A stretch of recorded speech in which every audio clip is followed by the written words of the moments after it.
লাসিক surgery. অনেকের প্রশ্ন থাকে অনেক লাসিক সার্জারি নিয়ে, অনেকে অনেক দ্বিধায় ভোগেন লাসিক সার্জারি নিয়ে, অনেকে অনেক মিসকনসেপশন শুনে বিভিন্ন ধরনের ধারণা পোষণ করেন এই লাসিক সার্জারি সম্পর্কে। আজকের ভিডিওটি একটু ব্যতিক্রম। আজকে আমরা কথা বলবো মিস্টার অন্তর সাহার সাথে, দ্য ইয়াং পারসন। ওর লাসিক ফেমটোলাসিক আমি করেছি অগাস্ট 2022-এ। আজকেও আমার কাছে ফলো আপে এসেছে।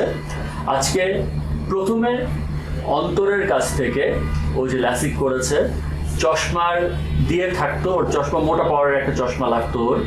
এই চশমা ছাড়া ওর অনুভূতি কেমন ছিল এবং লাসিক করার পর চশমা ছাড়া ওর জীবনযাত্রা কেমন, সেটি আমরা শুনবো। অন্তর, লেসিকের পূর্বে চশমাটা ইউজ করা ছিল একদম ঝামেলাদায়ক ব্যাপার। বিশেষ করে ঘামে সমস্যা হতো বেশি, গরমের সিজন। আর লেসিকের পর এই যে চশমাটা ইউজ করতে হয় না, মুখ থেকে একটা মানে হিবিজিবি ব্যাপারটা নাই এখন। আর ওই যে স্বাধীনভাবে চলাফেরা করাটাতে একটা স্বাচ্ছন্দ্য বোধ আছে, এটাই। ধন্যবাদ। লাসিক সার্জারিতে তোমার কোনো ব্যথা লেগেছিল কিনা বা তোমার কোনো কষ্ট হয়েছিল কিনা সার্জারির সময়? না, একদমই না।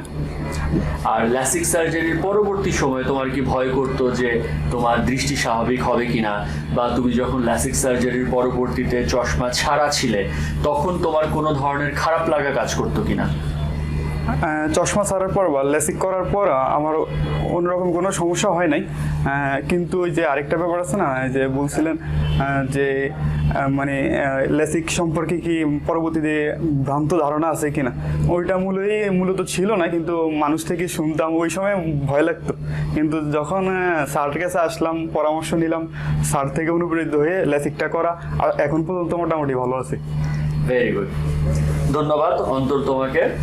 আসলে লাসিক সার্জারি বর্তমানে আমরা বাংলাদেশে যেই ধরনের মেশিন ইউজ করি, আমি কিন্তু বলি যে লাসিক সার্জারি নিয়ারলি 100% সাকসেসফুল একটি সার্জারি।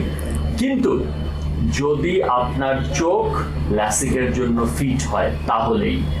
আমি কিন্তু আমার পূর্ববর্তী ভিডিওগুলোতে দেখে থাকবেন লাসিক, স্মাইল, পিআরকে। বাংলাদেশে না, বিশ্বে যতগুলো রিফ্র্যাক্টিভ সার্জারি প্রচলিত আছে সবগুলোই কিন্তু আমি বাংলাদেশে করছি। কিন্তু প্রথম কথা হচ্ছে আপনার চোখ কিন্তু ফিট হতে হবে। একটা এক্সাম্পল দিই, অন্তরের সাথে আরেকজন এসেছিল লাসিক করার জন্য। তাকে কিন্তু বলেছিলাম যে লাসিক করতে পারবেন না আপনি, আপনার জন্য লাসিক করা উচিত হবে না, আপনি পিআরকে করেন, পিআরকে আপনার জন্য ভালো হবে। ঠিক? জি, হ্যাঁ। তো সেক্ষেত্রে এটাই বলতে চাই যে আপনার চোখকে ফিট হতে হবে। আপনার চোখ যদি ফিট থাকে তাহলে আপনি স্মাইল, লাসিক বা পিআরকে করতে পারবেন। আর আপনার চোখ যদি ফিট না থাকে, চশমা পরাটাই হবে আপনার জন্য সবচেয়ে শ্রেয় এবং সবচেয়ে সঠিক উপায়। ধন্যবাদ, ভালো থাকবেন, চোখের যত্ন নেবেন।